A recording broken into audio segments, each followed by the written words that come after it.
Good morning students. आज का हमारा टॉपिक है न्यूमेरिकल्स ऑन राउथ-हर्विट्ज एरे और राउथ-हर्विट्ज टेबल। राउथ-हर्विट्ज टेबल या राउथ-हर्विट्ज एरे के ऊपर जितने भी न्यूमेरिकल्स हो सकते हैं, लास्ट क्लास में हमने देखा था उसके सारे केसेस कि 0th रो आ जाता है तो क्या करें, अगर फर्स्ट एलिमेंट जो फर्स्ट कॉलम का फर्स्ट एलिमेंट 0 हो जाता है तब क्या करें। तो आज इसी के ऊपर कुछ एग्जांपल्स हम देखने वाले हैं। ठीक है, तो फर्स्ट एग्जांपल मैं यहां पर ले लेता हूं जो हमने सेकेंड ऑर्डर स्टैंडर्ड इक्वेशन ली थी, S square plus 2 zeta omega N plus omega N square is equals to 0। ये हमारी सेकेंड ऑर्डर स्टैंडर्ड इक्वेशन है। इसके अंदर हमें पता था कि किस तरीके से हम जीटा को कैलकुलेट करते हैं, किस तरीके से हम ओमेगा एन को कैलकुलेट करते हैं, और basically this is a characteristic equation of a particular system. किसी एक सिस्टम की ये क्या है, कैरेक्टरिस्टिक इक्वेशन है। अगर मैं इस कैरेक्टरिस्टिक इक्वेशन को सॉल्व करना चाहूं वाया राउथ-हर्विट्ज टेबल, तो राउथ-हर्विट्ज टेबल को सॉल्व करने के लिए मुझे वापस से वही बनाना पड़ेगा, एक टेबल बनानी पड़ेगी, S square S raise to the power 1 and S raise to the power 0। S square की वैल्यू मेरे पास यहाँ 1 है, इस वाली चीज को आप ड्रॉप करें और नेक्स्ट वैल्यू आप डालेंगे तो ओमेगा एन स्क्वायर वैल्यू आ जाएगी। ओ यहां पर मैंने एस नहीं लिखा है, एस भी यूज होगा। ठीक है, 2 जेटा ओमेगा एन एस। ठीक है, उसके बाद सेकंड जो एस की पावर 1 है वो है यहाँ पर 2 जीटा ओमेगा एन और नेक्स्ट वाली वैल्यू है आपके पास 0। नेक्स्ट अगर s raise to the power 0 की बात करूं तो वो किस तरीके से होगा, this multiplied by this minus 1 into 0 जो कि कुछ नहीं होता है अपॉन दिस, तो मतलब इन दोनों का मल्टीप्लाई अपॉन दिस, तो ये पर मेरे पास वैल्यू आ जाएगी ओमेगा एन स्क्वायर और ये हो जाएगा मेरे पास 0। मैंने आपको राउथ-हर्विट्ज टेबल के अंदर बहुत अच्छे से ये समझाया था कि फर्स्ट कॉलम को ही देखा जाता है, तो फर्स्ट कॉलम के हर एलिमेंट को देखेंगे पॉजिटिव है या नहीं है। तो जो फर्स्ट एलिमेंट है मेरा यहाँ पर 1, ये मेरा पॉजिटिव एलिमेंट है। ठीक है, ओमेगा एन स्क्वायर, अब ओमेगा एन की वैल्यू, वैसे ये फ्रीक्वेंसी आपकी ऑसिलेटिंग फ्रीक्वेंसी है ओमेगा एन, नेचुरल फ्रीक्वेंसी कुछ भी हो, फॉर एग्जांपल माइनस में भी हो, तो इस स्क्वायर की वजह से ये क्या बन जाएगी, प्लस बन जाएगी। अब बात आती है इसकी कि 2 जीटा ओमेगा एन क्या होगा, तो अगर 2 जीटा ओमेगा एन मेरा क्या हो जाएगा, ग्रेटर देन 0 हो जाएगा, ग्रेटर देन 0 हो जाएगा, तो मेरा ये सिस्टम क्या कहलाएगा, स्टेबल सिस्टम है। जिसमें मैंने आपको बताया ओमेगा एन तो आपका प्लस लेकर की चले एक बार, बाकी बचता है जीटा। जीटा की वैल्यू अगर ग्रेटर देन 0 होगी तो ये स्टेबल सिस्टम हो जाएगा। ये आप वैसे भी देख चुके हैं नॉर्मली कि जीटा की वैल्यू हम क्या क्या रखें तो किस तरीके से ये सिस्टम बिहेव करेगा। सिमिलरली अगर जीटा की वैल्यू 0 हो जाए, जीटा की वैल्यू 0 हो जाए तो ये मार्जिनली स्टेबल सिस्टम हो जाएगा। कैसे, अगर जीटा की वैल्यू 0 हो गई तो यहां पर जो वैल्यू आ रही है ये वैल्यू क्या हो जाएगी, 0 हो जाएगी, और इसके 0 होते ही ये रो क्या बन जाएगी, 0th रो। और किसी भी सिस्टम में 0th रो आ जाती है और अगर वो 2 ऑर्डर सिस्टम है तो 2 रूट आपके कहां चले जाते हैं, जे ओमेगा एक्सिस पे चले जाते हैं, that is sigma, that is J omega. तो 2 रूट आपके कहां चले गए, जे ओमेगा एक्सिस के ऊपर चले गए। तो मैं बोल सकता हूं अगर जीटा की वैल्यू मेरी 0 है तो ये सिस्टम आपका क्या हो जाएगा, मार्जिनली स्टेबल सिस्टम कहलाएगा। ठीक है, तो इस तरीके से मैं देख सकता हूं किसी भी सिस्टम की स्टेबिलिटी कैसे होगी और उसको कैसे सॉल्व किया जाएगा। चलते हैं नेक्स्ट एग्जांपल के ऊपर। नेक्स्ट एग्जांपल जो हमारा है दैट इज एग्जांपल नंबर 2। इसको हम लेते हैं थर्ड ऑर्डर सिस्टम से, A S cube plus B S square plus C S plus D is equals to what, 0। सबसे पहले मैंने आपको बताया राउथ-हर्विट्ज टेबल के अंदर हर चीज को आप पहले से ही कैलकुलेट करके रखेंगे, सारे कोफिशिएंट प्रेजेंट होने चाहिए, सब पॉजिटिव होने चाहिए, और वैल्यू क्या होनी चाहिए, B C should greater than A D. ठीक है, थर्ड ऑर्डर तक मेरे पास सिस्टम यही रहता है। और अगर मैं इसको राउथ-हर्विट्ज टेबल से सॉल्व करना चाहूं तो that is S cube S square S raise to the power 1 and S raise to the power 0। इनकी जो वैल्यूज रहेंगी ये रहेंगी ए सी, ये हो जाएगी बी, ये हो जाएगी डी। उसके बाद जो नेक्स्ट वैल्यूज आने वाली हैं that is B C minus A D upon B. उसके बाद नेक्स्ट वैल्यू आपकी 0 आ जाएगी क्योंकि ये एलिमेंट नेक्स्ट एक ऐसे एलिमेंट से मल्टीप्लाई हो रहा है जो प्रेजेंट ही नहीं है, दैट मीन 0।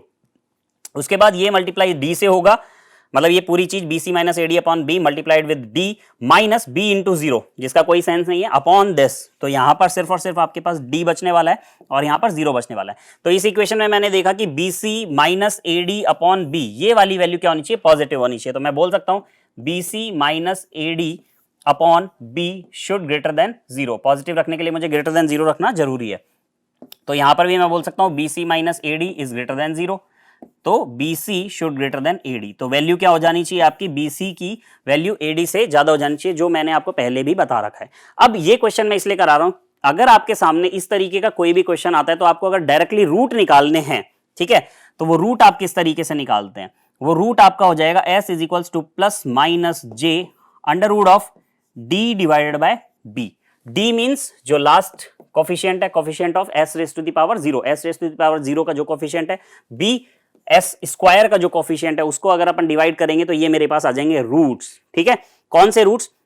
जो आपके कॉम्प्लेक्स जे ओमेगा एक्सिस पे रहेंगे। अगर ये सिस्टम आपका अनस्टेबल सिस्टम होता है तब, ठीक है, अगर BC should greater than AD हो जाता है तो ये सिस्टम क्या हो जाएगा आपका, ये वैल्यू क्या हो जाएगी, पॉजिटिव वैल्यू हो जाएगी, ये भी पॉजिटिव है, ये भी पॉजिटिव है और ये भी पॉजिटिव है, तो तब तो ये सिस्टम आपका स्टेबल सिस्टम है। लेकिन अगर ये पॉजिटिव नहीं होता, ये नेगेटिव हो जाता है, तो आपका क्या हो जाएगा यहाँ पर ये वैल्यू अगर BC is equals to AD हो जाए, दैट मीन्स अगर BC की वैल्यू क्या हो जाए, AD के बराबर हो जाए, तो अगर मैं इस इक्वेशन में BC की वैल्यू AD के बराबर डालता हूं तो क्या बन जाएगा यहाँ पे, zero.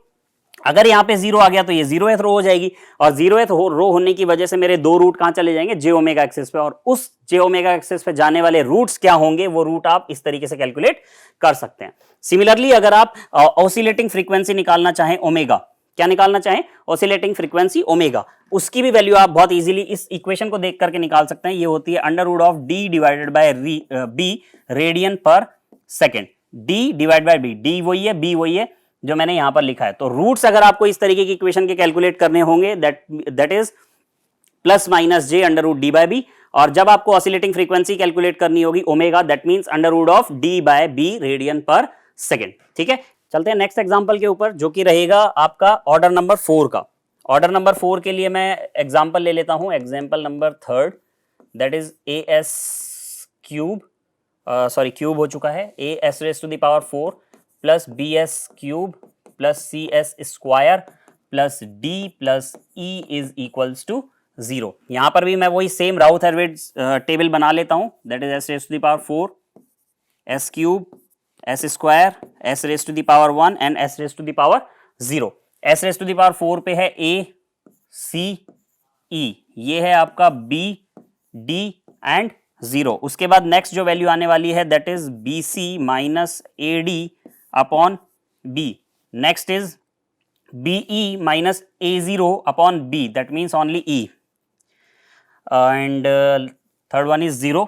Next is this multiplied by this minus this multiplied by this, तो ये वैल्यू पूरी की पूरी इस तरीके से आ जाएगी, BC minus AD upon B multiplied with D minus BE upon ये वापस से बड़ी वाली value BC minus AD upon B. ये वाली मैं पहले भी आपको करा चुका हूं, ये वाली इक्वेशन है ना। उसके बाद नेक्स्ट इक्वेशन आपकी 0 आ जाएगी, देन नेक्स्ट इक्वेशन वापस से 0 आ जाएगी। S raise to the power 0 की अगर वैल्यू की बात की जाए, this multiplied by this minus this multiplied by this upon this, तो ये बन जाएगा ओनली ई, ये आ जाएगा 0, ये आ जाएगा 0। अब जो आपके पास वैल्यूज आई हैं, पहली वैल्यू तो आई है ये वैल्यू आपकी डिफाइन करती है कि BC minus AD should greater than 0, that means BC should greater than AD for stability. अगर सिस्टम स्टेबल होगा तो आपको ये वैल्यू चाहिए।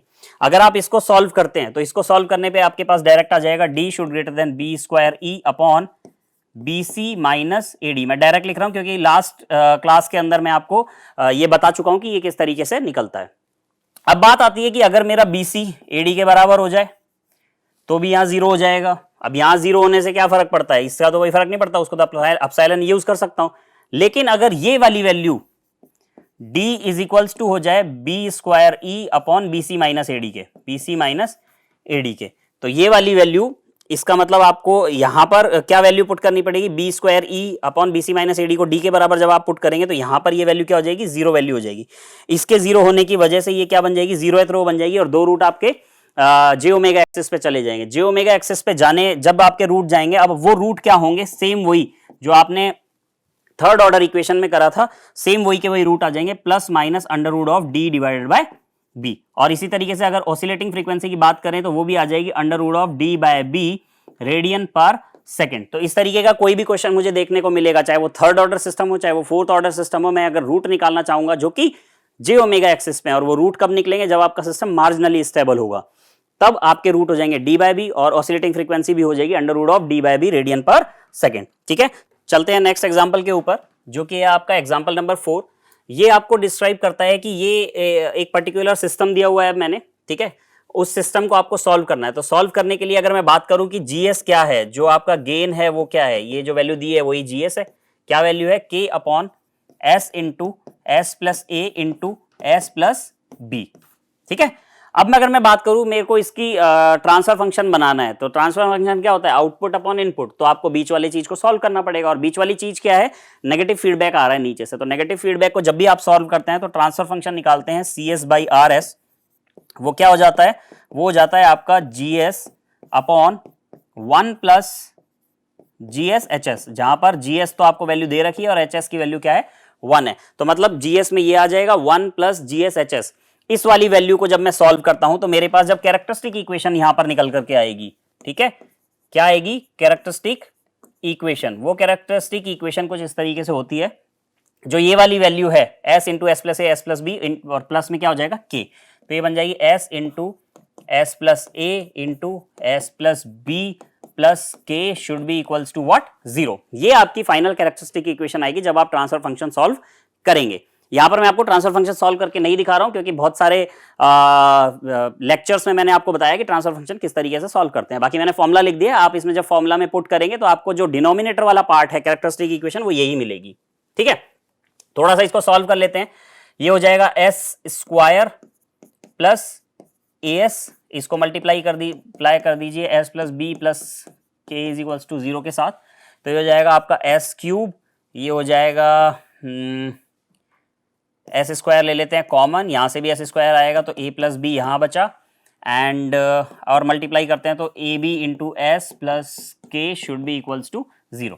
ये फाइनली आपके पास थर्ड ऑर्डर इक्वेशन बन करके आई है। अब राउथ एरे टेबल अगर मैं बनाना चाहूं तो ये हो जाएगी S cube, S square, S raise to the power 1 and S raise to the power 0। S cube की वैल्यू है 1 और इसकी वैल्यू है AB। S स्क्वायर की वैल्यू है आपके पास A प्लस B और इसकी वैल्यू है आपके पास K, ठीक है। अब S की पावर 1 की वैल्यू मुझे निकालनी है। S की पावर 1 क्या होता है, 10 मल्टीप्लाइड बाय दिस, मतलब A plus B into AB minus K upon A plus B, ये वैल्यू हो गई। उसके बाद नेक्स्ट एलिमेंट क्या हो जाएगा, 0। नेक्स्ट जब S की पावर 0 की बात करेंगे तो this multiplied by this minus A plus B multiplied by 0 upon this only, तो ये बच जाएगा K, ये हो जाएगा 0। अब इस कैरेक्टरिस्टिक इक्वेशन में नेसेसरी है कि ये K क्या हो, आपका पॉजिटिव इंटीजर हो, पॉजिटिव वैल्यू हो, और ऐसा मैं मान के चलता हूं। अगर ये पॉजिटिव ना होता तो मैं पहले ही क्लेम कर देता कि ये क्या है, अनस्टेबल सिस्टम है, क्योंकि कैरेक्टरिस्टिक इक्वेशन में मैंने आपको बताया कोई भी कोफिशिएंट या एलिमेंट नेगेटिव नहीं होना चाहिए, ठीक है। आगे चलते हैं। अब अगर मुझे स्टेबिलिटी चेक करनी है तो मुझे क्या चाहिए, A प्लस B की वैल्यू क्या हो, पॉजिटिव हो। भाई अगर A की वैल्यू पॉजिटिव है, B की वैल्यू पॉजिटिव है, तो A प्लस B भी आपका पॉजिटिव होगा। बात आती है यहां पर कि इसको भी चेक करें, या फिर मैं चलो इसको भी लिख देता हूं कि मेरा A प्लस B भी क्या होना चाहिए, ग्रेटर देन 0 होना चाहिए।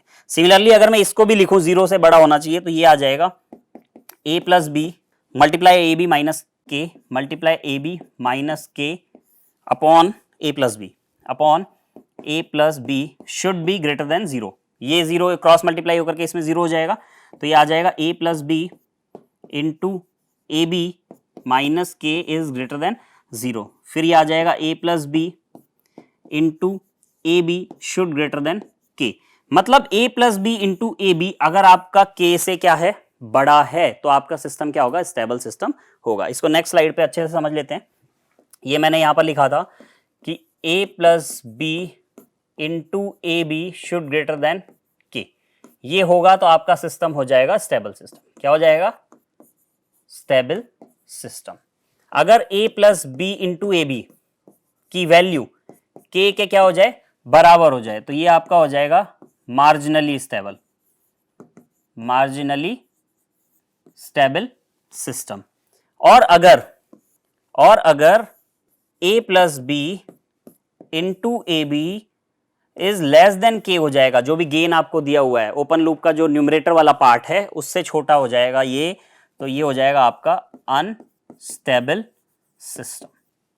अब बात ये थी स्टेबल सिस्टम के लिए क्या होगा, ये कितना ऑर्डर है आपका, फाइनली ये थर्ड ऑर्डर सिस्टम है। स्टेबल सिस्टम के लिए सारे के सारे रूट कहां लाए करेंगे, आपके LHP में। तो मैं यहां लिख देता हूं 3 रूट्स एट LHP। इसके लिए मार्जिनली स्टेबल में क्या होगा, 2 रूट कहां चले जाएंगे आपके, J ओमेगा एक्सिस पे, तो 1 root at LHP and 2 roots at J omega axis. Unstable के लिए क्या होगा, कुछ रूट, या ऐसा बोल सकता हूं अनस्टेबल, जब आप सॉल्व करेंगे वैसे जब आपको पता चलेगा कि जो रूट्स हैं वो आपके कहां चले जाएंगे, RHP के ऊपर चले जाएंगे, राइट हैंड प्लेन के ऊपर चले जाएंगे। और जैसे ही राइट हैंड प्लेन के ऊपर कोई भी रूट जाता है तो आपका सिस्टम क्या हो जाता है, अनस्टेबल सिस्टम हो जाता है। अब बात आती है कि अगर मैं बोलूं कि a plus B into A B is equals to K आया है, तो जो दो रूट आपके जे ओमेगा एक्सिस पे गए हैं उसकी वैल्यू क्या हो गई। क्योंकि मैंने लास्ट जो मैंने एग्जांपल आपको कराए थे तो उसमें तो मैंने आपको बता दिया कि s should is equals to हो जाएगा प्लस माइनस जे, जे नहीं लगाया मैंने, ध्यान रखना कि रूट के साथ हमेशा जे लगेगा, ठीक है, क्योंकि ये क्या था, इसमें लगाया है, ये आपका क्या था, मार्जिनली स्टेबल सिस्टम के लिए जे ओमेगा एक्सिस पे चलता है, तो plus minus J D by B, under root of D by B. लेकिन इस तरीके के क्वेश्चंस के लिए कैसे आपको सॉल्व करना पड़ेगा, ये हो जाएगा s is equals to plus minus J under root of A B, ये रूट हो जाएंगे आपके। सिमिलरली अगर ओमेगा की बात की जाएगी, आपकी ऑसिलेटिंग फ्रीक्वेंसी की बात की जाएगी, वो हो जाएगी under root of A B radian पर सेकेंड। तो ये फाइनल आपको मैंने दो तरीके के एग्जांपल्स बता दिए कि उस तरीके का एग्जांपल होगा तो किस तरीके से रूट और फ्रीक्वेंसी कैलकुलेट करेंगे। इस तरीके का अगर एग्जांपल आपके सामने आ गया, इस तरीके का, ये वाला के कोई गेन है, कोई भी वैल्यू 10, 5, 15 कुछ भी, upon s into S plus A into S plus B, तो उसके जो रूट्स होंगे वो हो जाएंगे under root of plus minus J under root of A B, और जो ओमेगा हो जाएगा वो हो जाएगा under root of A B radian पर सेकेंड। ठीक है, यहां तक अगर आपको समझ में आ गया है तो आगे चलते हैं नेक्स्ट एग्जांपल्स के ऊपर। नेक्स्ट एग्जांपल है आपका एग्जांपल नंबर 5। ये बोलता है the open loop transfer function of a unity feedback system, मतलब एक ऐसा ट्रांसफर फंक्शन जिसका फीडबैक क्या है, यूनिटी है, is GS is equals to K into S minus one upon S plus one. इस तरीके का मुझे सिस्टम दिया है। Find out the range of gain K for close loop stability. आपको गेन के जो है, ये वाला जो गेन के है, इसकी रेंज फाइंड आउट करनी कि मैं क्या रेंज रख सकता हूं कि मेरा पूरा सिस्टम हमेशा क्या रहेगा, क्लोज लूप सिस्टम में स्टेबल रहेगा। और आपको ऑप्शंस भी दिए हुए हैं, मतलब ये एक आपका मल्टी MCQs हो गया, मल्टीपल चॉइस क्वेश्चन टाइप। तो k should less than 1, k should greater then 1, mod of k should less than 1 और k इज ग्रेटर देन 0। तो इसको सॉल्व कर लेते हैं। तो ये आपका ओपन लूप सिस्टम मुझे दिया हुआ है, GS इज इक्वल्स टू, यहां लिख लेता हूं मैं इसका सॉल्यूशन, ठीक है, ये मुझे दिया है GS is equals to k multiplied with s minus one upon s plus one, multiplied with s minus one upon s plus one. अगर इस तरीके का मुझे GS दिया है तो मेरे को पता है जब यूनिटी फीडबैक सिस्टम होता है तो ट्रांसफर फंक्शन किस तरीके से निकाला जाता है वो आपको पता ही है, GS अपॉन 1 प्लस GSHS करके मैं डायरेक्ट करता हूं। ठीक है, यहां पर मैं कैरेक्टरिस्टिक इक्वेशन यूज करता हूं। तो जब मैं कैरेक्टरिस्टिक इक्वेशन यहां पर निकालना चाहूंगा जिसकी वैल्यू क्या हो जाती है, GS अपॉन 1 प्लस GSHS, तो ये हो जाएगी आपकी S plus 1 plus K into S minus 1 should be equals to what, 0। ये फाइनल आपके पास इक्वेशन आने वाली है। ठीक है, तो इसको जब मैं सॉल्व करना चाहूंगा तो ये वैल्यू बन जाएगी मेरी s plus 1 plus KS minus K is equals to what, 0। s वाली वैल्यूज एक साथ लीजिए, तो s वाली वैल्यू एक साथ हो जाएंगी, तो ये हो जाएगा 1 प्लस K या K प्लस 1 कुछ भी लिखिए, और प्लस 1 माइनस K, ये कांस्टेंट है, इसको भी एक साथ लिख करके मैंने कर दिया 0। ये आपकी फर्स्ट ऑर्डर इक्वेशन ही है, s की पावर 1 ही है यहाँ पर। ठीक है, अगर इसको मैं राउथ हर्विट्ज टेबल में डालूंगा तो s raise to the power 1 and s raise to the power 0। s raise to the power 1 के ऊपर मेरे पास वैल्यू है 1 प्लस k, और s raise to the power 0 पे मेरे पास है 1 माइनस k। स्टेबिलिटी के लिए क्या होना चाहिए, फर्स्ट कॉलम जो है आपका राउथ हैरे टेबल का, वो क्या होना चाहिए, हमेशा उसके सारे एलिमेंट पॉजिटिव होने चाहिए। तो पॉजिटिव होने के लिए मैं क्लेम कर सकता हूं कि 1 plus k should be greater than 0। इससे क्या कंक्लूजन निकलता है, कंक्लूजन ये निकलता है कि k should greater then minus 1, मतलब k की वैल्यू आपकी क्या हो जानी चाहिए, माइनस 1 से बड़ी हो जानी चाहिए।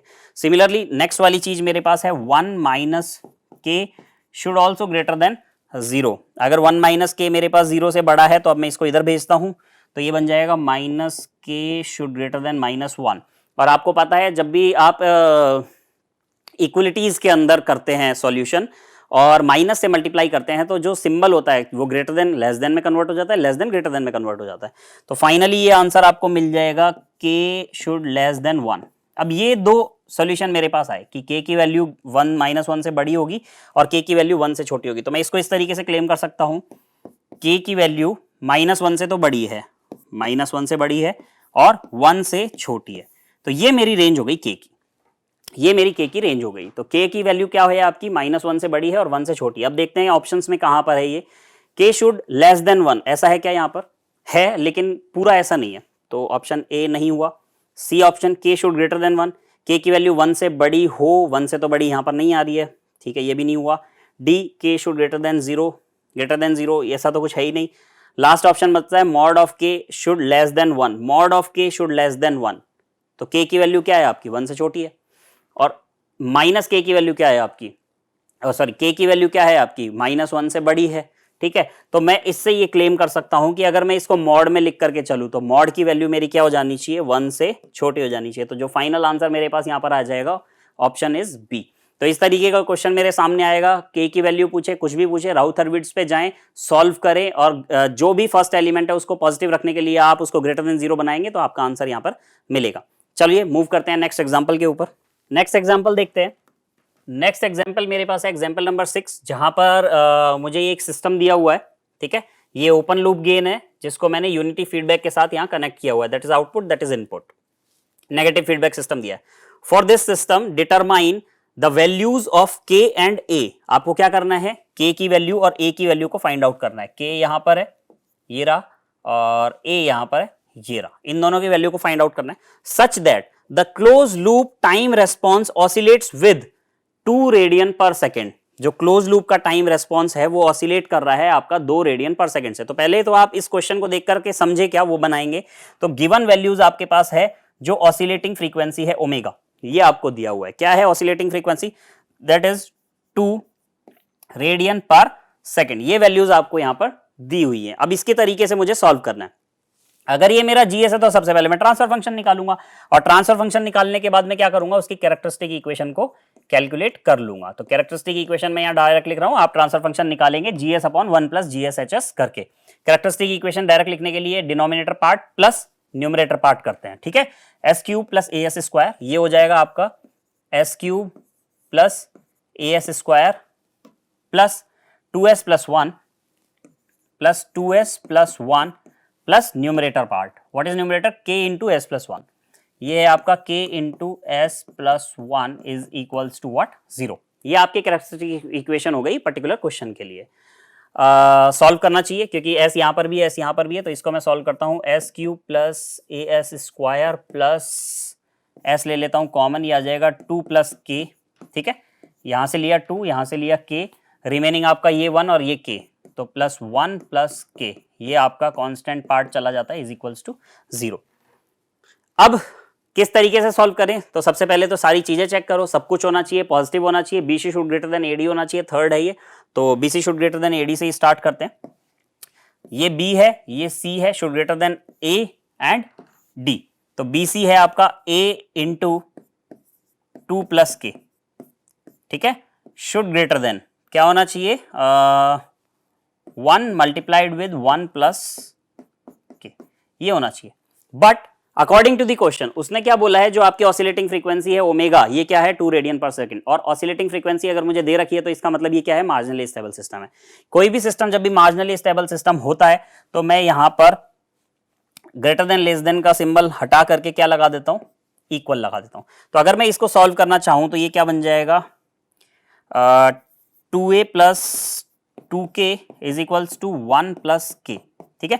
k को इस तरफ लाएं तो ये 2 माइनस के होकर के इधर आ जाएगा और ये बन जाएगा 1 माइनस में 2a। तो एक तो इक्वेशन मुझे ये मिल गई, k is equals to 1 minus 2a, एक इक्वेशन मुझे ये मिली।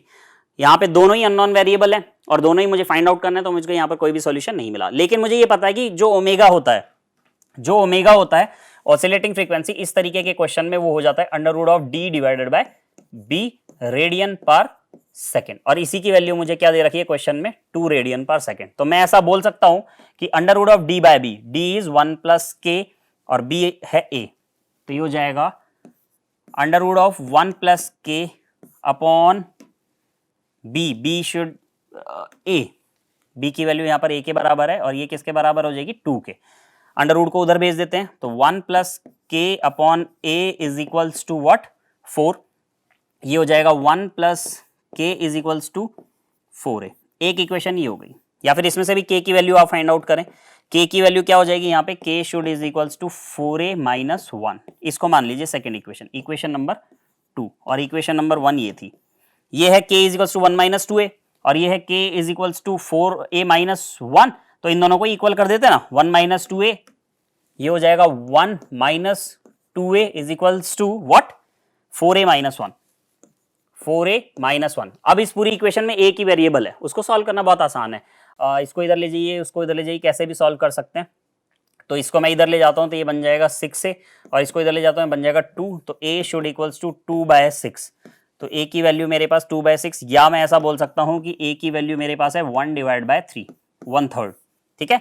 अब अगर मुझे a आ गया तो k की वैल्यू निकालनी, इससे निकालो उससे निकालो, कैसे भी निकालो, तो k is equals to 4a minus 1, k is equals to 4a minus 1, so k should be equals to 4 into में a मीन्स 1/3 माइनस 1, इसको जब आप सॉल्व करेंगे तो k इज इक्वल्स टू हो जाएगा 4/3 माइनस 1, एलसीएम ले लेंगे तो k की वैल्यू हो जाएगी 4 में से 3 माइनस करेंगे 1/3, दोनों सेम आ गए ये तो a और k दोनों की वैल्यू यहाँ पे फाइंड आउट हो चुकी है, दैट इज 1/3 एंड 1/3, 1/3 1/3, ठीक है। इस क्वेश्चन को मतलब इस तरीके का कोई भी क्वेश्चन आएगा तो मुझे इस तरीके से सॉल्व कर लेना, ये था क्वेश्चन एग्जांपल नंबर 6, ठीक है।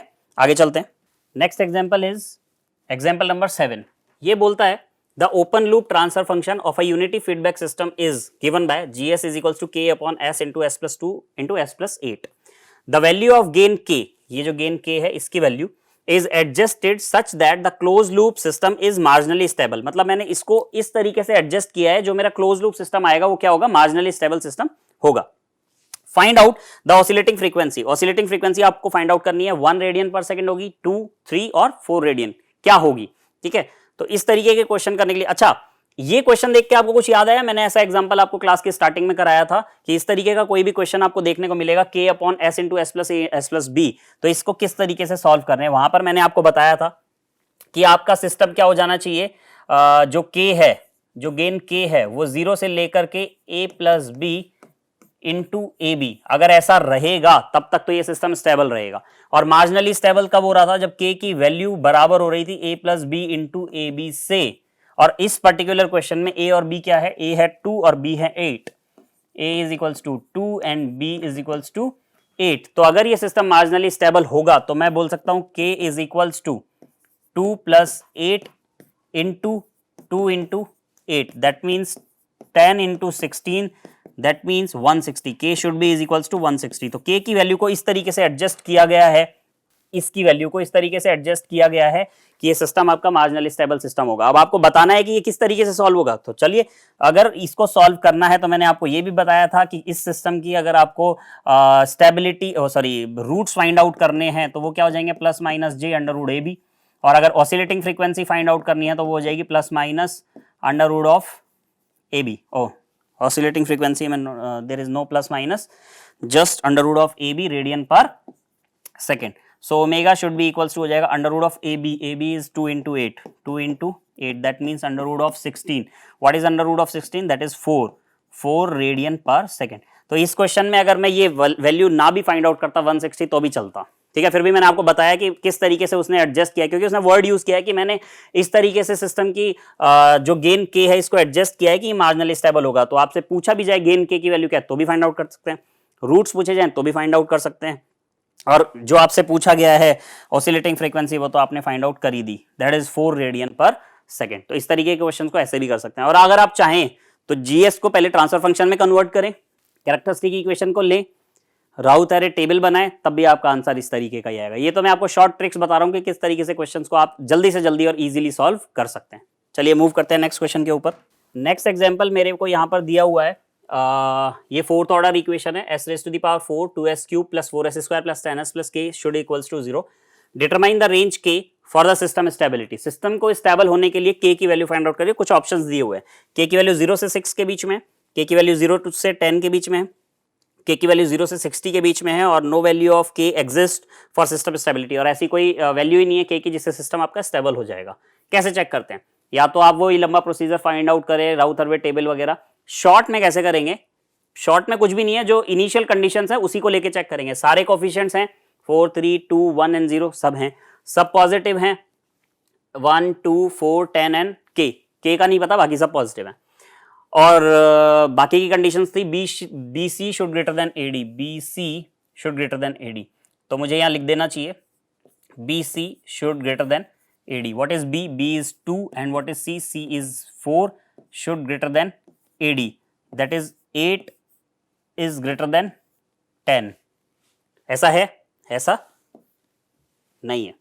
तो क्या ये सिस्टम स्टेबल होगा? नहीं, ये सिस्टम स्टेबल नहीं, आगे चलना ही नहीं है ना. जब यही चीज वैलिड नहीं हुई, BC should greater than AD ही नहीं आया, तो ये सिस्टम स्टेबल ही नहीं होगा. तो क्या के की कुछ ऐसी वैल्यूज होंगी जिसपे ये सिस्टम स्टेबल कर पाओगे आप? नहीं.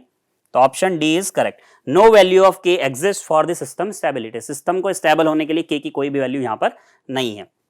सेम क्वेश्चन एक और कुछ इसी तरीके का, ये भी फोर्थ ऑर्डर इक्वेशन है. S4 6s cube 11s square 6s plus K. Find out the range of K की वैल्यू फाइंड आउट करनी है. लगभग सेम ऑप्शंस है, 0 to 6, 0 to 10, 0 to 60 और no value of K exist for the system stability. Same procedure follow करेंगे. BC should greater than AD. सबसे पहले check करते हैं BC should greater than AD. What is B? B is 6 and C is 11 should greater than AD. A is 1 and D is 6. Then 66 is greater than 6. ये बिल्कुल सही है. तो ये सिस्टम की स्टेबिलिटी अभी मैं बोल सकता हूं कि इस कंडीशन तक तो हो भी सकती है, नहीं भी हो सकती. आगे चेक करते हैं. अगर ये फोर्थ ऑर्डर इक्वेशन है तो एक और कंडीशन मुझे पता थी कि D should greater than B square E upon BC minus AD. What is D? A, B, C, D. D is 6. Should greater than B square. B is 6. That means 6 square into E. E is K. Okay. Upon BC minus AD. वो तो ये रहा. BC minus AD. 66 minus 6. इसको मैं solve कर सकता हूं. 6 is greater than 36K upon 60. Multiply कर दीजिए इधर तो ये आ जाएगा 360 should greater than 36 के. इसको डिवाइड कर दीजिए, इससे डिवाइड करेंगे तो 10 शुड ग्रेटर देन के. मतलब के की वैल्यू आपकी 10 से छोटी होनी चाहिए. ये रहा. के की वैल्यू 0 से लेकर के 10 तक रहेगी तो आपका सिस्टम क्या हो जाएगा? Stable system. माइनस में तो हो ही नहीं सकती ना.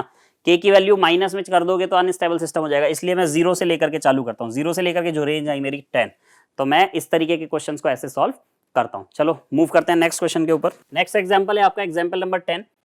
ये भी फोर्थ ऑर्डर इक्वेशन है. s raised to the power 4 s cube plus K S square plus s plus 1 is equals to 0. Find the range of K की वैल्यू को फाइंड आउट करवा रहा है. तो के की वैल्यू को फाइंड आउट करने के लिए मैं बोल सकता हूँ सारे चीजें मेरी पॉजिटिव होनी चाहिए. तो के की रेंज आपकी ग्रेटर देन 0 होनी चाहिए. तो सारी वैल्यू ग्रेटर देन 0 है. यहाँ से तो क्लेम नहीं कर पाए. चलो आगे चलते हैं. मुझे ये पता है BC should greater than AD होना चाहिए. BC should greater than AD. BC मतलब 1 इंटू के should greater than AD. 1 into 1, 1 into 1. तो k की वैल्यू आपकी 1 से क्या हो जानी चाहिए? बड़ी हो जानी चाहिए. ठीक है. फोर्थ ऑर्डर है तो आपको d वाली वैल्यू भी चेक करनी चाहिए. उसको भी कर लेते हैं एक बार. d means 1 should greater then b square into E upon BC minus AD. BC मतलब ये है k into 1 minus AD is 1. ठीक है. तो k minus 1 is greater then 1, तो k should be greater than 2. दो ऑप्शन आ गए. k की वैल्यू 1 से भी बड़ी हो सकती है, k की वैल्यू 2 से भी बड़ी हो सकती है. सबसे अच्छा आंसर क्या लगता है? अगर 1 से बड़ा लूं तो सही है या 2 से बड़ा लूं तो सही है. तो इसमें मुझे ये देखना है कि अगर मैं 1 से बड़ा लेता हूं तो 1.5 भी ले सकता हूं. यहां पर 1.5 आएगा? नहीं आएगा. तो कौन सी रेंज मुझे लेकर के चलनी चाहिए? जब मैं k की वैल्यू को 1 से बड़ी मान रहा हूं तो 1.5 सब कुछ उसमें कैलकुलेट हो रहा है. और जब मैं k की वैल्यू को 2 से ऊपर मान रहा हूं तो उसमें तो सारी चीजें कैलकुलेट हो जाएंगी ना. तो उसमें तो जब 2 से ऊपर है तो 1 तो अपने आप ही कैलकुलेट हो गया. तो आंसर क्या हो गया आपका? k should greater then 2. Next example है आपका एग्जाम्पल नंबर 11. ये है आपका open loop gain k upon s into S plus 2 into s square plus 2s plus 2. Determine the value of gain k. इसकी वैल्यू फाइंड आउट करनी है एक तो.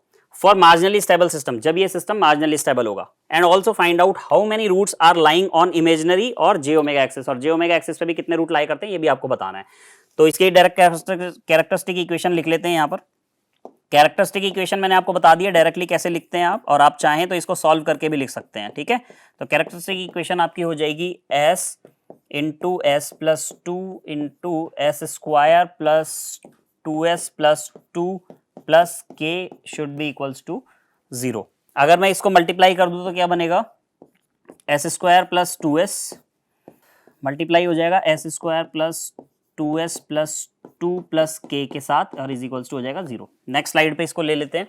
तो यहाँ आ जाएगा S square plus 2s multiplied था S square plus 2s plus 2 plus K plus 2 bracket बंद plus K should equals to 0।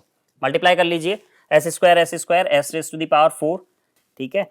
S square कर लिया मैंने, यहाँ पे एस की पावर 4 हो गई, इसके करता हूँ तो 2s क्यूब हो गया, फिर इसके साथ करता हूँ तो 2s स्क्वायर हो गया, फिर इसके साथ करता हूँ तो 2s क्यूब हो गया, then 2 into 4s square, then 2 into 4s plus k is equals to 0। अब कॉमन ले लीजिए आप, ये फाइनली हो जाएगा S raise to the power 4 cube and cube 4s cube square square 6s square plus 4s plus K should equals to 0। Marginally stable होने के लिए आपको पता है कि BC is equals to AD हो जाएगा, BC is equals to AD हो जाएगा। तो BC कितना है 4 into 6 is equals to AD 1 into 4, तो 24 इज इक्वल्स टू 4। चलो ये नहीं आ रहा, नेक्स्ट चेक करते हैं, इसमें K की वैल्यू भी नहीं आई वैसे भी। ये वैसे शो करता है आपका कि BC should greater than AD होना चाहिए ना, ऐसा है नहीं है, इसलिए आपका सिस्टम स्टेबल तो नहीं होगा, ठीक है। नेक्स्ट पे चलते हैं, D is 4 ABCD should greater than B square E, B square is 16, E is K upon BC minus AD, BC 24 minus 4, 24 minus 4 that means 20। तो फाइनली ये हो जाएगा 80 should greater than 60 into K, then 80 upon 16 should greater than K and 5 should greater than K। मतलब K की value आपकी क्या है, 5 से छोटी है। फाइंड आउट क्या क्या करना था, फाइंड आउट दी K की वैल्यू फाइंड आउट कर दी, K की वैल्यू फाइंड आउट हो गई 0 to 5, ठीक है, 0 to 5, ये 0 से लेकर के 5 तक, 0 से बड़ा है और 5 से छोटा है, बिल्कुल K की वैल्यू हो गई। नेक्स्ट आपको निकालना था कि roots, how many roots lies on j omega axis, j omega axis पे रूट जो लाए कर रहे हैं, मार्जिनली स्टेबल है ना, 2 रूट लाए करेंगे, सिंपल सी बात है, ये 2 रूट आपके लाए करेंगे, 2 roots at j omega axis. अब अगर आपसे ये पूछ लिया जाए कि वो रूट की वैल्यू क्या होगी, तो उसके लिए आपके पास आ जाएगा s is equals to plus minus j under root d by b, under root d by b, s is equals to plus minus j under root d by b. What is d, a b c d, d is 2 and b is also 2, 2 upon 2, 2 upon 2, तो s is equals to plus minus j into 1 या फिर j only. तो j omega axis पे 2 root गए आपके, एक तो plus j और एक माइनस j, ठीक है। नेक्स्ट और लास्ट क्वेश्चन आज का जो जिसपे हम चलते हैं, इस क्वेश्चन को सॉल्व करने के लिए राउथ एरे टेबल बनाते हैं, नेक्स्ट स्लाइड पे बना लेता हूं ताकि मैं अच्छे से आपको यहाँ पर शो कर सकूं। s raise to the power 6, s raise to the power 5, s raise to the power 4, s cube, s square, s raise to the power 1, s raise to the power 0। s raise to the power 6 पे है 1 1 2 1, 1 1 2 and 1। Next पे देखिए कुछ है ही नहीं, 5 वाली values ही नहीं है, तो मैं यहाँ पर लिख दूंगा 0 0 0 0, और ये सब 0 होने की वजह से ये क्या हो गई, 0th रो में कन्वर्ट हो गया। जब भी 0th रो में कन्वर्ट होता है तो इससे ऊपर जाते हैं, उसको ऑक्सिलरी इक्वेशन मानते हैं। ये AS हो गया ऑक्सिलरी इक्वेशन, जो कि आपकी वैल्यू होगी s रेस टू पावर 6 प्लस s रेस टू पावर 4 प्लस 2s स्क्वायर प्लस 1। इसका मुझे कर देना है डिफरेंशिएशन, डिफरेंशिएशन हो जाएगा 6s रेस टू पावर 5 प्लस 4s cube plus 4s plus 0। ये वैल्यूज हो गई 6 4 एंड 4, तो इस वैल्यूज को अब मैं यहाँ पर रिप्लेस कर देता हूँ, 6 4 एंड 0। सॉल्व करते हैं इसके लिए सॉल्व करने के लिए मुझे चाहिए 6 इंटू 1 6 माइनस 4 अपॉन 6, 6 माइनस 4 मतलब 2 अपॉन 6, दैट मीन्स 1/3। तो मैं डायरेक्टली यहाँ पर लिख देता हूँ 1/3, ये आपका आ गया 1 डिवाइड बाय 3, ये 6 है, ओके।